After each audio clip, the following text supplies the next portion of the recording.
Jujutsu Kaisen está de volta, então vamos ao resumo e análise dos episódios 1 e 2 da terceira temporada. O episódio começa com Itadori lavando as mãos que estão ensanguentadas, mas isso é uma lembrança, pois agora vemos ele com os olhos fechados enquanto uma maldição tenta pegar ele. Agora ele simplesmente sai correndo por ali e aqui temos vários momentos do que chamamos de elipses. Itadori caminhando, vemos outra pessoa também, até que finalmente vemos que quem estava perseguindo o Itadori era o Yuta. Agora temos um homem e uma mulher conversando, ele pergunta se a Mai morreu, ao que ela responde que ele deveria estar preocupado é com o chefe do clã, e diz que quem está quase morta é a Maki. Agora entendemos que se trata da família Zenin. Esse é o Naoya, o irmão mais novo. Um senhorzinho entra na sala e revela que o chefe do clã, o Naobito Zenin, acaba de falecer, e começa a ler o testamento que deixou a ele. Naoya é nomeado como o 27º líder do clã Zenin. Ele também herdará todos os instrumentos amaldiçoados que o clã tem guardado, até mesmo os da escola Jujutsu, mas diz que precisará de autorização, seja do Oji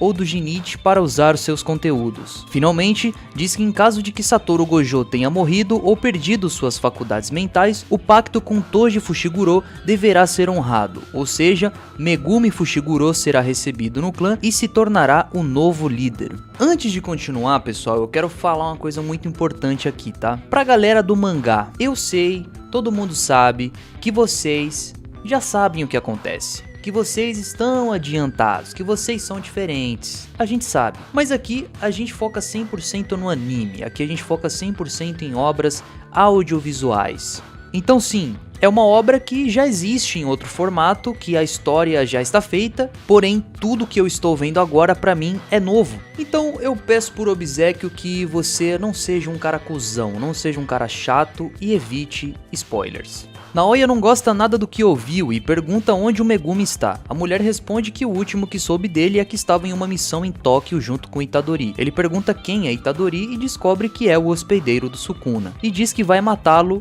e ao Megumi também. Itadori está sentado nas escadas de um salão, parece decepcionado. O Chozo chega para falar com ele e pergunta se ele está bem. Itadori cabisbaixo responde que sim. Chozo diz que Itadori deveria voltar à escola Jujutsu e que não se preocupe com ele, mas Itadori nega dizendo que não é questão dele voltar, e sente que o Sukuna está tramando algo que envolve o Megumi. E também ele ressalta que matou muita gente, inclusive os próprios irmãos do Chozo. Ele responde que tudo bem, que sabe que foi um acidente. Os dois voltam para fora para continuar eliminando criaturas, mas são interrompidos pelo Naoya, que pergunta aonde está o Megumi. Os dois olham estranhados, pois não sabem quem ele é. Ele diz pro Itadori que ele foi condenado à morte, pois perdeu a proteção do Satoru Gojo, mas antes que eles percebam, o Naoya já desce e começa a dar porrada sem freio. Mas antes de continuar a luta, eles sentem uma presença diferente de qualquer outra. O Itadori pensa no Gojo, mas logo diz que não poderia ser, pois aquela presença era muito mais sinistra. Tudo isso é pelo Yuta, que aparece em cima. Itadori pergunta quem ele é, e o Chozo questiona o seu objetivo. Ele diz que veio executar o Itadori e desce. O Naoya diz que está do seu lado, e pergunta se ele é o Okutsuki. Nessa hora o Itadori já lembra, pois tinha ouvido falar dele antes, por ele ser um feiticeiro de nível especial. Chozo começa a dizer que é melhor eles fugirem, porém antes do Chozo terminar de lançar o feitiço, o Yuta já começa a correr atrás do Itadori. Começa a luta entre Itadori versus Yuta. Itadori destaca que os movimentos dele são impossíveis de prever e que tem energia subindo no corpo dele constantemente. Itadori consegue quebrar a espada e quando está correndo em direção ao Yuta, é capturado pela Rika. Yuta então caminha até o Itadori, pede desculpas e enfia a espada bem no coração dele.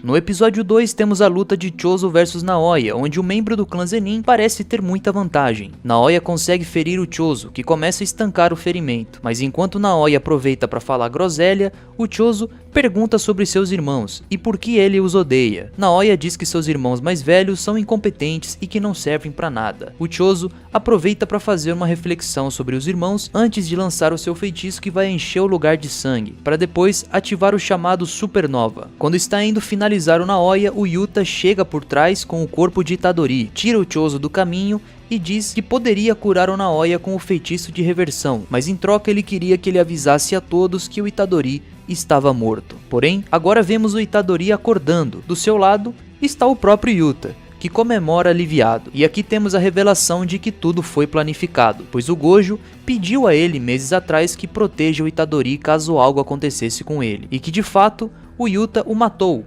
porém, segundos depois utilizou o feitiço de reversão, fazendo ele voltar à vida novamente. Fushiguro entra na cena bravo e diz que o Itadori deve voltar à escola. Itadori continua carregando a culpa de ter matado todas aquelas pessoas, mas Fushiguro segue firme e não quer parar por aí. Diz que o Noritoshi armou um jogo de morte e que a Tsumiki acabou se envolvendo nesse jogo, e pede por favor para o Itadori ajudá-lo, pois ele precisa de seu poder. Itadori, mudando o semblante, diz para Yuta que, como ele já tem 15 dedos, o Sukuna poderia tomar o controle, e que se isso acontecesse, o Yuta teria que matá-lo. Megumi diz que eles precisam de duas respostas: como abrir o selo do Gokumon Kyo e qual é o verdadeiro objetivo do Noritoshi, e diz que a única que tem essas respostas é a Tengen, e que esse é o plano que a Tsukumo elaborou, e que ela também está escondida na escola. Mas nisso Itadori levanta e nervoso pergunta ao Megumi o que aconteceu com a Kugisaki. Megumi, sem respostas, já deixa claro o que aconteceu e o Itadori entende. Agora eles vão até a escola, onde ali estão a Tsukumo e a Maki. Chozo explica como eles pretendem achar a porta da Tengen, e a Maki pergunta quem ele é. Itadori responde que vejam ele como seu irmão mais velho, fazendo Chozo gritar de felicidade. Eu adoro a esquizofrenia desse cara, mano. Eles conseguem entrar, mas está tudo vazio. A Tsukumo diz que Tengen está os rejeitando,